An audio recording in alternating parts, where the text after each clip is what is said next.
ತಮಿಳುನಾಡಿನ ಬಜೆಟ್ ಸಿಕ್ಕಾಪಟ್ಟೆ ಸೌಂಡ್ ಮಾಡ್ತಾ ಇದೆ. ಒಳ್ಳೆ ಬಜೆಟ್ ಇಂದನ? ಖಂಡಿತ ಅಲ್ಲ. ಭಾರತ ರೂಪಾಯಿಗೆ ಒಂದು ಸಿಂಬಲ್ ಅನ್ನ ಬಳಸುತ್ತಲ್ಲ, ಆ ಸಿಂಬಲ್ ಅನ್ನ ಧಿಕ್ಕರಿಸಿ ತಮಿಳುನಾಡು ಹಿಂದಿನಿಂದಲೂ ಕೂಡ ಈ ಭಾಷೆ ವಿಚಾರದಲ್ಲಿ ಜನರನ್ನ ಬಕವಾಸ್ ಮಾಡ್ಕೊಂಡೇ ಬಂದಿದೆ. ಈ ಭಾರತ ಬಳಸುವ ರೂಪಾಯಿ ಸಿಂಬಲ್ ಇದೆಯಲ್ಲ, ಅದು ಹಿಂದಿಯಿಂದ ಇನ್ಸ್ಪೈರ್ ಆಗಿದೆ. ಆ ಸಿಂಬಲ್ ಮೂಲಕ ತಮಿಳುನಾಡಲ್ಲಿ ನಮ್ಮ ಮೇಲೆ ಹಿಂದಿ ಹೇರಿಕೆ ಆಗ್ತಾ ಇದೆ.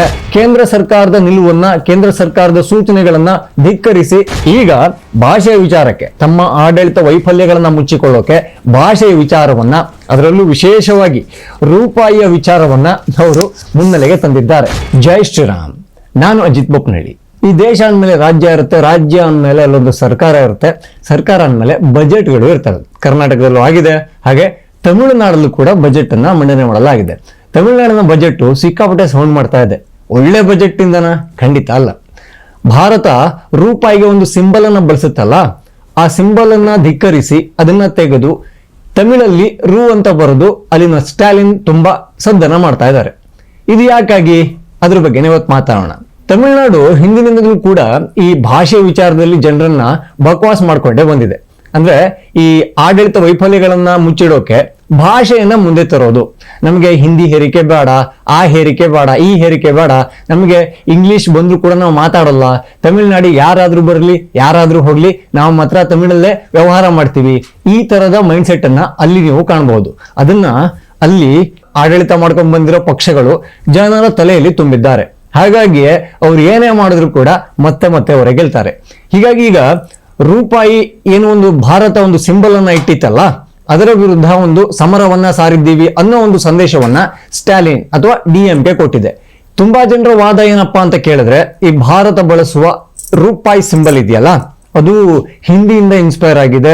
ಆ ಸಿಂಬಲ್ ಮೂಲಕ ತಮಿಳುನಾಡಲ್ಲಿ ನಮ್ಮ ಮೇಲೆ ಹಿಂದಿ ಹೇರಿಕೆ ಆಗ್ತಾ ಇದೆ. ಹಾಗಾಗಿ ರೂಪಾಯಿಯನ್ನ ನಾವು, ಸಿಂಬಲ್ ಅನ್ನ ನಾವು ತಿರಸ್ಕಾರ ಮಾಡಿದ್ದೀವಿ ಅಂತ ಹೇಳ್ತಾರೆ. ಕಾಮಿಡಿ ಏನಪ್ಪಾ ಅಂತ ಕೇಳಿದ್ರೆ, ಈ ಮೋದಿ ಅವರ ಆಡಳಿತ ಶುರುವಾಯ್ತಲ್ಲ 2014ರಿಂದ, ಆಗಿಂದ ಪಾಪ ದೇಶದ ತುಂಬಾ ಕಡೆಗಳಲ್ಲಿ ಹಿಂದಿ ಹೇರಿಕೆಗೆ ಕೂಗು ಕೇಳ್ತಾ ಇದೆ. ಈ ಗ್ಯಾಪ್ ಅಲ್ಲಿ ಸ್ಟಾಲಿನ್ ಅವರು ಒಂದು ಮಾಹಿತಿಯನ್ನ ಮರ್ತಿದ್ದಾರೆ.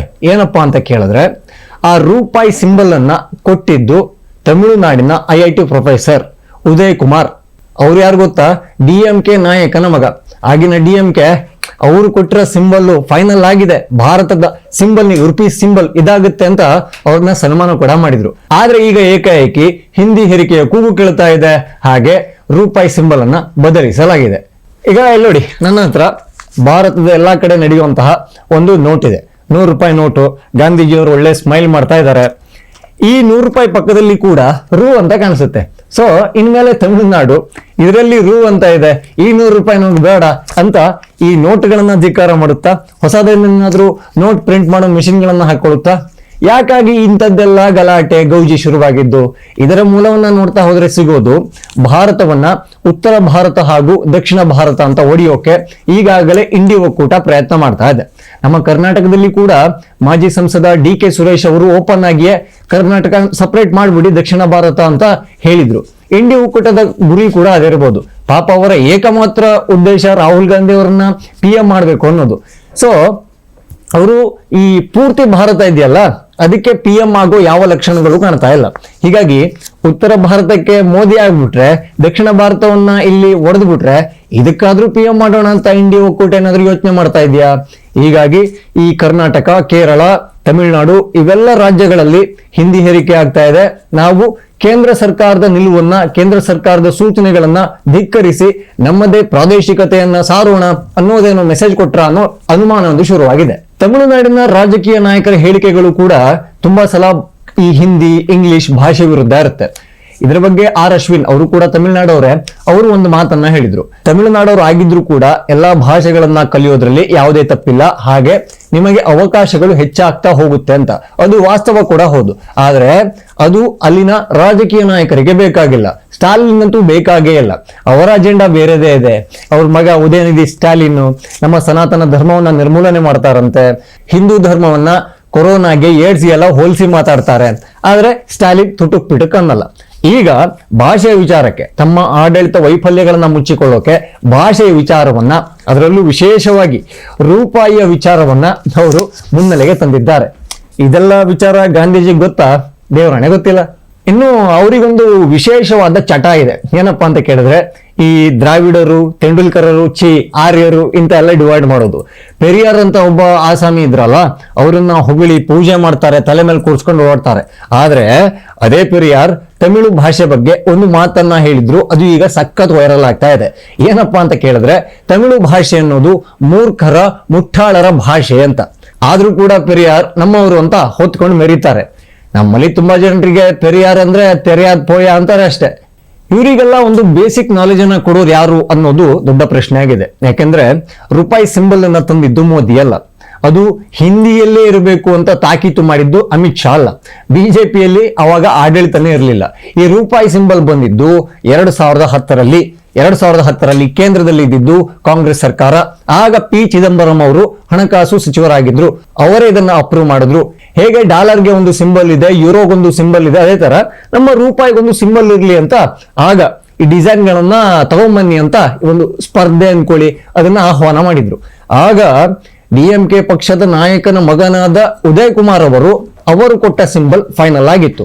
ಅಪ್ರೂವ್ ಮಾಡಿದ್ದು ಕಾಂಗ್ರೆಸ್, ಆಗ ಹೊಗಳಿದ್ದು, ಸನ್ಮಾನ ಮಾಡಿದ್ದು DMK. ತಮಿಳುನಾಡಲ್ಲಿ ಫುಲ್ ಸಂಭ್ರಮಾಚರಣೆ. ಆದ್ರೆ ಈಗ ರೂಪಾಯಲ್ಲಿ ಹಿಂದಿ ಹೇರಿಕೆ ಅಂತೆ. ಅಯ್ಯೋ ದೇವ್ರೇ! ಹಾಗೆ ನೋಡಿದ್ರೆ ಇದು ಭಾರತದ ಏಕತೆಗೆ ಒಂದು ಧಕ್ಕೆ ತರುವಂತಹ ಕೆಲಸ. ಯಾಕೆಂದ್ರೆ ಅದೊಂದು ಸಿಸ್ಟಮ್ ಅನ್ನ, ಈಗ ರೂಪಾಯಿ ಸಿಂಬಲ್ ಅನ್ನ ಇಡೀ ಭಾರತ ಒಪ್ಕೊಂಡಿದೆ, ತುಂಬಾ ವರ್ಷಗಳೇ ಆಗಿದೆ. ಈಗ ಅದರ ಬಗ್ಗೆ ಚಕಾರ ಯಾಕೆ, ಅದನ್ನ ಬಳಸೋದಕ್ಕೆ ಯಾಕೆ ಹಿಂದಿಟ್ಟು ಹಾಕ್ತಾ ಇರೋದು? ಇದರ ಬಗ್ಗೆ ಖಂಡಿತವಾಗಿ ಕೋರ್ಟ್ ಮಧ್ಯಪ್ರವೇಶವನ್ನ ಮಾಡಬೇಕು. ಯಾಕೆಂದ್ರೆ ಒಂದು ದೇಶ ಒಂದು ಸಿಸ್ಟಮ್ ಅನ್ನ ಅನುಸರಿಸ್ತಾ ಇದೆ ಅಂದ್ರೆ ಆ ದೇಶದ ಭಾಗವಾಗಿರುವ ರಾಜ್ಯ ಅದರ ಬಗ್ಗೆ ಕಮಕ್ ಅನ್ನಕ್ಕಾಗಲ್ಲ. ನಮ್ಮಲ್ಲಿ ರಾಷ್ಟ್ರೀಯ ಪಕ್ಷಿ ನವಿಲು, ಹಾಗೆ ರಾಷ್ಟ್ರೀಯ ಪ್ರಾಣಿ ಹುಲಿ ಅಂದ್ರೆ ಇಲ್ಲ, ನಾವು ತಮಿಳುನಾಡಲ್ಲಿ ಬೇರೆದೇ ಮಾಡ್ತೀವಿ ಅಂತ ಹೇಳಕ್ಕಾಗಲ್ಲ. ಲಾಂಛನಗಳು ದೇಶಕ್ಕೆಲ್ಲ ಸೇಮ್ ಇರುತ್ತೆ. ಬೇಡ, ನಮಗ್ ಅದ್ ಬೇಡ, ಅದಲ್ಲೇನು ಹೇರಿದ್ದೀರಾ ಅಂತ ವಾದ ಮಾಡೋದ್ರಲ್ಲಿ ಯಾವ ಅರ್ಥವೂ ಇಲ್ಲ. ಸೊ ಇಂಥ ಘಟನೆಗಳು ಆಗದಂತೆ ಕೋರ್ಟ್ ಮಧ್ಯಪ್ರವೇಶ ಮಾಡಿ ಆ ಸರ್ಕಾರಕ್ಕೆ ಹಾಗೆ ಅಲ್ಲಿನ ಆಡಳಿತ ಮಾಡೋರಿಗೆ ಒಂದು ವಾರ್ನಿಂಗ್ ಅನ್ನ ಕೊಡಬೇಕಿದೆ. ಯಾಕೆಂದ್ರೆ ಇಡೀ ದೇಶ ಒಪ್ಕೊಂಡಿರೋ ಸಿಸ್ಟಮ್ ರೀ, ನಮ್ದೇ ಸಪರೇಟ್ ಆಗಿ ಹೋಗ್ತೀವಿ, ನಮ್ಗೆ ಇಷ್ಟ ಬಂದಿದ್ ಮಾಡ್ಕೋತೀವಿ, ಆ ತರ ಆಗಲ್ಲ. ಹಾಗಿದ್ರೆ ಅವರಿಗೆ ರಾಷ್ಟ್ರಗೀತೆಯಲ್ಲಿ ಸಮಸ್ಯೆ ಆಗುತ್ತೆ, ರಾಷ್ಟ್ರ ಧ್ವಜದ ಬಗ್ಗೆನೂ ಕಿರಿಕ್ ಮಾಡ್ಬೋದು. ಇದೆಲ್ಲ ತಡೆಯೋಕೆ ಒಂದೇ ಒಂದು ಪರಿಹಾರ ಅಂದ್ರೆ ಕೋರ್ಟ್ ಈಗ ಪ್ರವೇಶವನ್ನ ಕೊಡಬೇಕು. ಯಾಕೆ ಅಂತ ರೀಸನ್ ಅನ್ನ ಕೇಳಬೇಕು. ಹಾಗೆ ಖಡಕ್ ವಾರ್ನಿಂಗ್ ಕೊಟ್ಟು ನಿಮ್ದೆಲ್ಲ ದೇಶದ ಏಕತೆಗೆ ಧಕ್ಕೆ ತರುವಂತ ಕೆಲಸ ಇದ್ರೆ ಅದು ಮನೇಲಿ ಮಾತ್ರ ಇಟ್ಕೊಳ್ಳಿ, ಹೊರಗಡೆ ತರಬೇಡಿ ಅಂತ ವಾರ್ನಿಂಗ್ ಕೊಟ್ರೆ ಒಂದಿಷ್ಟು ರಿಪೇರಿಗಳು ಆಗ್ಬೋದು. ಜೈ ಶ್ರೀರಾಮ್.